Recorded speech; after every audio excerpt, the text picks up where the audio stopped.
Hey guys, and welcome back to my channel. If you're new here, my name is Sierra, and I am currently 31 weeks, 4 days pregnant. And I have a little 20-month-old named May. We're currently pregnant with another little girl, and we're so excited. She's due on September 23rd, so only a little more than 8 weeks left, and we're so excited. But today I'm going to be doing a 30-week update and talk about the symptoms that I had and the different things that occurred during that week. So in the 30th week, I traveled to Florida with my mom and my sisters, and we're on the West Coast, so it was a long flight, but that was towards the end of the 30th week that we traveled. So I had other symptoms that occur with traveling while in the third trimester. But to start off, one of the things that I continue to notice every single week is just the fatigue. Last week, in the 30th week, I experienced fatigue probably a little bit more than typically. I have chronic fatigue syndrome also, so I feel like I'm in a constant flare-up while being pregnant, constantly tired. But if I do something too much, or if I have too much stress, or I've been walking too much, or going up and down the stairs holding May too much, or had a huge day, then I tend to have a flare-up. So I'm not sure if I had a flare-up last week, but I know at least that I was extremely fatigued. And it's funny because now that I'm back in the now that I'm in the third trimester, out of the second trimester, even though I thought I was fatigued in the second trimester, these weeks are a little bit more, a lot less motivation and a lot less energy and more fatigue and tiredness, which is okay because that's how it goes, but the third trimester is definitely more rough than the second. Another thing that I noticed was a little bit more anxiety. Again, that can be due to chronic fatigue, but also a mixture with pregnancy, I think. And then just everything going on last week, I just had a lot on my mind. So it's funny, just the different symptoms that you can get while being pregnant and how each week differs. I've been also noticing more Braxton Hicks contractions. This is towards the end of the 30th week into the 31st week. But the Braxton Hicks contractions have been a lot stronger, and when they start to happen, they occur more frequently, I feel like. When I was pregnant with May, the Braxton Hicks contractions were not painful. I remember them specifically not being painful and really only being just the tightening in my belly right here. But with this baby, I'm feeling it a lot more. I mean, I feel the tightening in my belly, but it goes into my lower back and sometimes up my back. And I know that when they talk about true contractions, they say that you'll feel it kind of like a belt. And so that's a little bit nerve-wracking, but I mean, I'm not in terrible pain. I know I'm not really in labor. I'm not going through super contractions that are affecting my body too much, I don't think. But it's weird because it really takes my breath away, and it starts to have my lower back ache a little bit. So like I said, I traveled to Florida with my sisters and my mom, and I flew with May there, but without either of my sisters or my mom, to Florida. On the way back, I flew with one of my sisters and my mom. But on the way there, it was pretty rough. We did a red-eye flight. Well, no, I left at like 8:30 from, we drove down to another city, took a flight. I took a flight like 8:30, got to Las Vegas, I don't remember, like at 8:50 or something like that.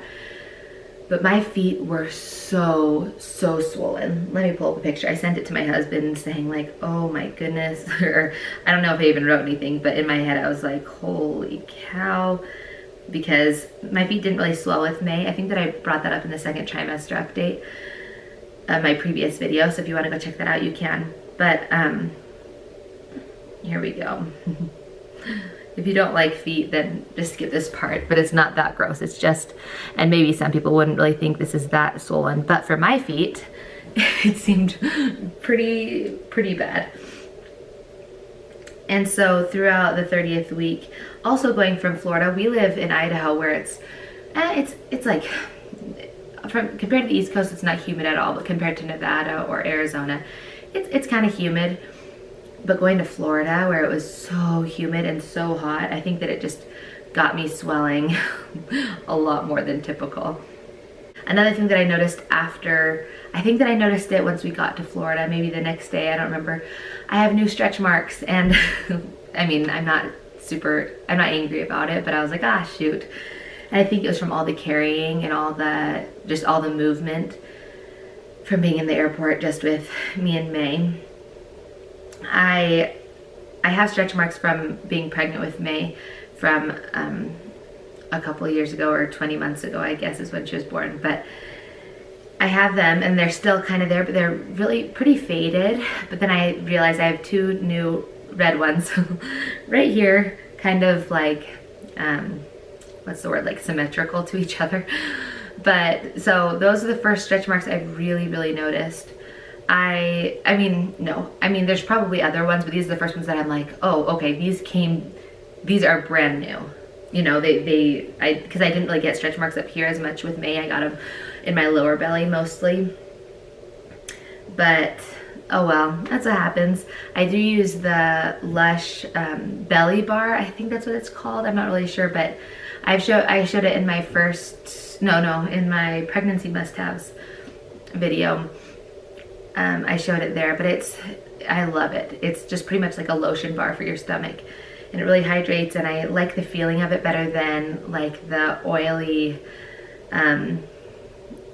belly butter, or like sometimes I've used a belly butter that was fine, but this I just really like. So if you're looking for something like that, definitely go check that out. I hope to use it for the rest of my pregnancies because I just love it so much. And it's so I feel like I'm pampering myself when I use it. The last thing that I noticed in the 30th week was pain with my sciatic nerve. This was going into the 31st week, but I think from all the traveling again, it did this to me. I've had sciatic pain in the past, but it was really bad towards the end of the trip. And again, it was probably the first day of my 31st. I think it went into the 31st week, end of 30th, beginning of 31st, probably the beginning of 31st mostly. However, I was in so much pain that I felt like when I was pushing May's stroller that it was like my walker because it was so painful. It's crazy the pain that the amount of pressure that's in your belly, you know, just how big the baby is and how much your body has changed and how much it can affect you. But it was so painful. And even laying in bed one night, like if I lay flat on the floor, it really hurts my sciatic nerve most of the time when I'm pregnant, I feel like. But I was laying in the bed on my back and I was like, I cannot do this. I did sleep and I got into a different position, but it was painful. It was really painful. And I think that even like a couple days ago, so again, I'm in the 31st week now, but a couple days ago, I was telling my husband, like, my belly just, or maybe it was yesterday, I don't know, but like my belly just like ached. It's crazy because I don't feel like I really felt that with May. And May was, when she was born, she was 8 pounds 11 ounces and 20.5 inches long, so she's a pretty big baby. I don't know if this little girl will be bigger, but still, like, my belly is just kind of like, not right now, but it's crazy how much it can just ache and just be sore from the pregnancy. Anyways, I hope you enjoyed my 30-week update. I'll show you my belly now. So again, I'm 30 weeks, 4 days, but